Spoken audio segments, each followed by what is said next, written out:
Neat mafia ವಿಚಾರದಲ್ಲಿ ಈಗ ದೊಡ್ಡ ಪ್ರಶ್ನೆಗಳು ಉದ್ಭವ ಆಗ್ತಾ ಇದೆ, ಟೀಕೆಗಳಿಗೆ ಗುರಿಯಾಗ್ತಾ ಇದೆ. ಹೇಗೆ ಒಂದು ಪ್ರಶ್ನೆ ಪತ್ರಿಕೆ ಲೀಕ್ ಆಯಿತು ಅಂತ ಹೇಳಿ ಹೊಸದೇನಲ್ಲ. ಕರ್ನಾಟಕ ರಾಜ್ಯದಲ್ಲಿ ಹಿಂದೆ ಅನೇಕ ಪ್ರಶ್ನೆ ಪತ್ರಿಕೆಗಳು ಲೀಕ್ ಆಗಿವೆ. KPSCಗಿಂತಲೂ ಬೇಕಾ? PUCಯಲ್ಲಿ ಆದಂಥ ಪ್ರಶ್ನೆ ಪತ್ರಿಕೆ ಮೂರು ಬಾರಿ ಪರೀಕ್ಷೆಯನ್ನು ನಡೆಸುವಂಥ ಬಂದಿರಲಿಲ್ವ ಪರಿಸ್ಥಿತಿ? ಹಾಗೆ ಈಗ ನೀಟ್ ವಿಚಾರದಲ್ಲಿ ಪ್ರಶ್ನೆ ಎದ್ದಿದೆ. ಇಷ್ಟೆಲ್ಲ ಭದ್ರತೆಯ ನಡುವೆಯೂ ಕೂಡ ಈ ಪ್ರಶ್ನೆ ಪತ್ರಿಕೆ ಲೀಕ್ ಆಗಿದ್ದು ಹೇಗೆ ಅಂತ. ಒಂದು ಪೇಪರ್ 3 ಸಿಟಿ 6 ರಾಜ್ಯ 5 ಸೆಟ್ಟು 10 ಕಾಪಿ. ಹೆಂಗಾಯ್ತಿದು? ನಾಸಿಕ್ನಿಂದ 6 ರಾಜ್ಯಗಳಿಗೆ ಸೋರಿಕೆ ಆಗಿತ್ತು ಪ್ರಶ್ನೆ ಪತ್ರಿಕೆ.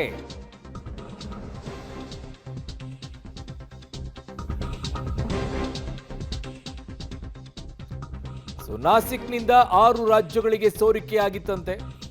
ಜೈಪುರದಲ್ಲಿ ಮುದ್ರಣ ಆಗಿತ್ತು ಈ ನೀಟ್ ಪ್ರಶ್ನೆ ಪತ್ರಿಕೆ. 5 ಸೆಟ್ಗಳಲ್ಲಿ 10 ಪ್ರಶ್ನೆ ಪತ್ರಿಕೆಗಳ ಕಾಪಿಗಳು ಲೀಕ್ ಆಗಿತ್ತು.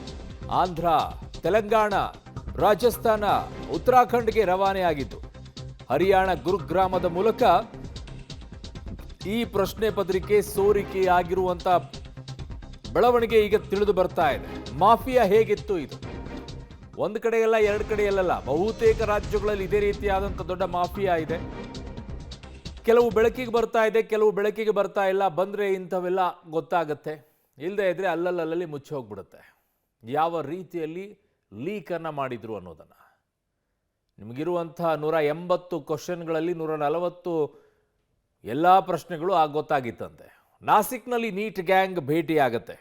ಈ ಜಾಲ ಹೇಗೆ ಅನ್ನೋದನ್ನು ನಿಮಗೆ ಹೇಳ್ತಾ ಇದ್ವಿ. ನೀಟ್ ಪ್ರಶ್ನೆ ಪತ್ರಿಕೆಯ ಜಾಲ. ನಾಸಿಕ್ನಲ್ಲಿ ನೀಟ್ ಗ್ಯಾಂಗ್ ಭೇಟಿ ಆಗುತ್ತೆ. ಒಂದೇ ಒಂದು ಪ್ರತಿ ಹರಿಯಾಣಕ್ಕೆ ರವಾನೆ ಮಾಡ್ತಾರೆ. ಒಂದು ಕಾಪಿ ಏನಿರುತ್ತೆ ಅದನ್ನು ಹರಿಯಾಣಕ್ಕೆ ಫಸ್ಟ್ ರವಾನೆ ಮಾಡ್ತಾರೆ. ಸಿಕ್ಕಿರೋದು ಒಂದರಲ್ಲಿ. ಹರಿಯಾಣದಲ್ಲಿ 5 ಮಾದರಿಯ ಪ್ರಶ್ನೆ ಪತ್ರಿಕೆಯನ್ನು ರೆಡಿ ಮಾಡ್ತಾರೆ. ಅಂದರೆ ಒಂದು ಮಾದರಿ ಪ್ರಶ್ನೆ ಪತ್ರಿಕೆಯನ್ನು ಕೊಡ್ತಾ ಇದ್ದೀವಿ, ನೀವು ಇದ್ರ ಬಗ್ಗೆ ಪ್ರಿಪೇರ್ ಮಾಡ್ಕೊಳ್ಳಿ ಅನ್ನೋ ಅರ್ಥದಲ್ಲಿ ಕೊಡೋದು ಹರಿಯಾಣದಲ್ಲಿ. ಯಾರಿಗೂ ಡೌಟ್ ಬರಬಾರ್ದಲ್ಲ ಹಾಗೆ. ಸೊ ಅಲ್ಲಿ 10 ಬಂಡಲ್ ಆಗಿ ಸಿದ್ಧಪಡಿಸಿರುತ್ತೆ ಈ ಗ್ಯಾಂಗ್. ಎಲ್ಲೂ ಯಾವುದು ಲೀಕ್ ಆಗಬಾರ್ದು ಅನ್ನೋ ಕಾರಣಕ್ಕೋಸ್ಕರ. ನೀವು SLC ತಗೊಳ್ಳಿ, PUC ತಗೊಳ್ಳಿ, ಯಾವುದಾದ್ರೂ ಎಕ್ಸಾಮ್ ತಗೊಳ್ಳಿ, ಒಂದು ಮಾದರಿ ಪ್ರಶ್ನೆ ಪತ್ರಿಕೆಗಳು ಅಂತೇಳಿ ಒಂದಿಷ್ಟು ಬಿಡುಗಡೆ ಮಾಡ್ತಾರೆ, ಕೊಡ್ತಾರೆ. ಆಂಧ್ರ, ಜಮ್ಮು ಕಾಶ್ಮೀರ, ರಾಜಸ್ಥಾನ, ತೆಲಂಗಾಣಕ್ಕೆ ರವಾನೆ ಆಗುತ್ತೆ. ವಾಟ್ಸಪ್ ಮೂಲಕವೂ ಹೋಗುತ್ತೆ, ಟೆಲಿಗ್ರಾಮ್ ಮೂಲಕವೂ ಕೂಡ ರವಾನೆಯನ್ನು ಮಾಡ್ತಾರೆ. 2 ಆ್ಯಪ್ಗಳ ಮೂಲಕವಾಗಿ ಕಳಿಸೋದೇನು ಅಂತಂದರೆ ಮಾದರಿ ಪ್ರಶ್ನೆ ಪತ್ರಿಕೆ ಅಂತ. ಸೊ ರಸಾಯನಶಾಸ್ತ್ರದಲ್ಲಿ ಸಿದ್ಧಪಡಿಸಿದಂತಹ 410 ಪ್ರಶ್ನೆಗಳನ್ನು ಕೊಡ್ತಾರೆ. ಅದು ಫಸ್ಟ್ ಜಸ್ಟ್ ನಾಲೆಡ್ಜಿಗೆ, ಹಾಗೆ ಯಾರಿಗೂ ಡೌಟ್ ಬರಬಾರದು ಅನ್ನೋ ಕಾರಣಕ್ಕೋಸ್ಕರ. ಅದರಲ್ಲಿ 120 ಪ್ರಶ್ನೆಗಳು ಸೇಮ್ ಎಕ್ಸಾಮಲ್ಲಿ ಏನಿತ್ತು ಅದೇ ಇದ್ದಿದ್ದು. ಡೈರೆಕ್ಟಾಗಿ ಬರೀ 120 140 ಕೊಟ್ಬಿಟ್ರೆ ಡೌಟ್ ಬಂದ್ಬಿಡುತ್ತಲ್ಲ. ಹಾಗಾಗಿ 410 ಪ್ರಶ್ನೆಗಳನ್ನು ಕೊಟ್ಟು ಅದರಲ್ಲಿ 120 ಪ್ರಶ್ನೆಗಳು ಅದರಲ್ಲಿರೋದನ್ನೇ ಕೊಟ್ಟಿರ್ತಾರೆ.